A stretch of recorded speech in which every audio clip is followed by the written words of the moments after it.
The first rule at Blackwood Sons Funeral Home was simple: never work alone after midnight. The second rule was stranger. If someone knocks from inside the preparation room, do not knock back. I thought it was a joke when Mara told me. She was the senior embalmer there, 58 years old, calm as stone, the kind of woman who could walk through a dark funeral home at 3 a.m. holding a cup of coffee, like she was strolling through a supermarket. I was new, 23, underpaid, and trying to prove I wasn't afraid of the job. People always asked the same question when they found out what I did. Have you ever seen anything scary? And I always said no, because most of the time the dead were quiet. The building was not. Old pipes clicked in the walls. The cooling units hummed. The roof shifted when it rained. Sometimes a door would settle in its frame and make a sound like a sigh. But after a few weeks, you learned the language of the place. The east hallway creaked in 3 places. The chapel lights flickered before they warmed up. The office printer made random clicking noises when the power dipped. Everything had an explanation. Almost everything. Blackwood & Sons had been around since the 1940s. It sat at the end of a narrow road, behind a row of old rain trees, with a small chapel in the front and the preparation rooms in the back. At night, it felt like the building had been forgotten by the rest of the world. No traffic, no voices, no footsteps except your own. Just the soft hum of fluorescent lights and the cold smell of disinfectant. On my 4th month there, Mara asked me to cover the late shift. Just one case, she said. Simple preparation. Family viewing tomorrow morning. I tried to sound confident. Sure, no problem.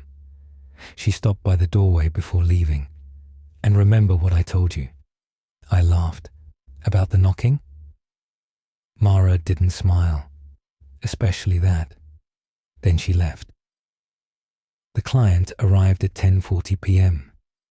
Her name was Eleanor Vale, 81 years old, widow, no children listed. Private viewing scheduled for 9 a.m. She came with a sealed envelope clipped to the paperwork.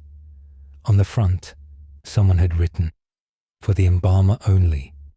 I thought it was probably special instructions, makeup, jewelry, clothing, that kind of thing. I opened it. Inside was a single folded sheet of paper. The handwriting was shaky, but clear. "Please do not leave me alone after midnight." I stared at it for a while. Then I looked around the room, half expecting Mara to step out from behind a cabinet laughing. She didn't. The building stayed quiet. I read the note again. "Please do not leave me alone after midnight." I told myself it was grief. People wrote strange things when they were grieving. People made strange requests. Sometimes families asked us to play songs. Sometimes they left letters. Sometimes they needed one final ritual just to feel like they had done something. So I folded the paper and placed it beside the file. At 11:55 p.m., I was in the preparation room, going through the usual routine. I won't describe the work. Most people imagine it worse than it is. Really, it is careful, quiet, respectful. You are not working on a thing. You are preparing someone's last memory. That was what Mara always said. At exactly midnight, the lights dimmed. Not off, just dimmed, like the building had taken a breath. I paused. The hum of the cooling unit dropped lower. Then came one knock, soft, wooden. From the door behind me, I turned. The preparation room door was open. Beyond it was the short hallway leading to the rear entrance, empty. "Hello?" My voice sounded small. No answer. I stepped into the hall. The back door was locked. The security panel was green. No motion alerts. I checked the office, the chapel, the family room empty. When I returned, the preparation room door was closed. I froze. I knew I had left it open. For a few seconds, I just stood there, staring at the handle. Then the knock came again, this time from inside the room. One soft knock, then silence. I remembered Mara's rule. If someone knocks from inside the preparation room, do not knock back. I opened the door slowly. Everything was exactly as I had left it. The file, the envelope, the tools placed neatly on the counter, Mrs. Vale resting under the bright white light. Nothing had moved, except the folded note. It was no longer beside the file. It was on the floor, right beside the table. I picked it up. There was writing on the back now. I am not alone. I almost left. My phone was already in my hand, Mara's number on the screen, when I heard it again. A man's voice. Soft, calm, somewhere near the front of the building. Eleanor. Every hair on my arm stood up. I stepped into the office and checked the security monitor. A tall man in a dark coat was standing outside the front glass doors, staring in like he already knew exactly where she was. Then the doorbell rang. Once, then again. I pressed the intercom. We're closed. Viewing is tomorrow morning. The man leaned closer to the camera. I'm family, he said. Something about his voice made my stomach drop. I checked the file again. There was no man listed, no son, no brother, no approved visitors, just a niece. What's your name? I asked. Daniel. Before I could reply, I heard it. One soft knock from inside the preparation room. I turned so fast I nearly dropped my phone. Then Mara called. I answered immediately. Before I could speak, she said, "Do not let him in." Mara, who is he? A pause. Years ago, Eleanor came here alone to arrange her funeral. She said if a man named Daniel ever came looking for her after she died, we were never to let him near her. The front door handle rattled hard, then harder. He's trying to get in, I whispered. Go to the prep room, Mara said. Lock the door, now. I ran. The moment I got inside, I locked the door and backed away from it. Seconds later, I heard glass shatter somewhere near the lobby. The alarm started screaming. Then came footsteps, slow, deliberate, heading straight for me. The handle turned, locked. Then Daniel knocked once. Open the door, he said softly. I didn't move. The lights flickered. Once, twice. Then every light in the room went out, except the lamp above Eleanor's table.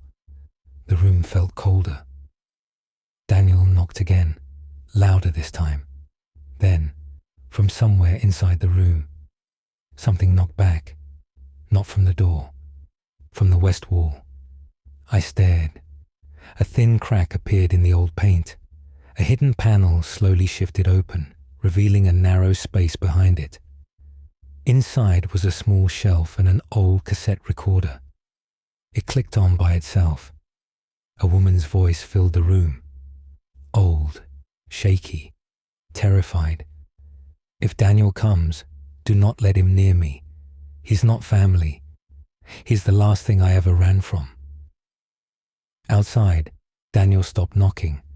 Then he said very quietly, "Don't listen to her." But the recording continued. I paid this funeral home for one promise. Keep him away from me when I no longer can. The door handle jerked violently. Then the lock gave way. The door swung open. Daniel stepped inside. His coat was torn. Tiny bits of glass clung to his sleeves. He smiled when he saw Eleanor on the table. "There you are," he whispered. Then his expression changed. because someone else was standing beside her. An older woman in an old-fashioned embalmer's coat. Grey hair, hands folded, face cold and still. I had seen her once in an old black and white photo hanging in the office. Margaret Blackwood, the founder of the funeral home, dead for decades. Daniel staggered back. No. Margaret raised one finger and pointed toward the open chapel doors behind him. Daniel turned. At the far end of the chapel sat an empty casket, waiting. He started shaking. No, he whispered again. Then, all at once the room went silent. No alarm, no hum, no footsteps. Just one final knock from somewhere deep inside the chapel. Daniel ran, not out the front door, not toward the street, into the chapel. The doors slammed shut behind him. I heard him pounding from the other side, screaming to be let out. Then the screaming stopped. When the police arrived, they found the broken front door. They found me. They found Eleanor exactly where she had been. But they never found Daniel. The chapel was empty. No casket, no sign of him, nothing. Mara came just before dawn. She listened to everything, then walked to the west wall and gently closed the hidden panel. Before leaving, she looked at me and said, "Now you understand the rules." I quit the next morning. 2 weeks later, Mara called. They had received another client, an old man, no family. There was a note attached to the paperwork. For the embalmer only. Inside was one sentence. Please do not leave him alone after midnight. And underneath it, in different handwriting, he is not alone either.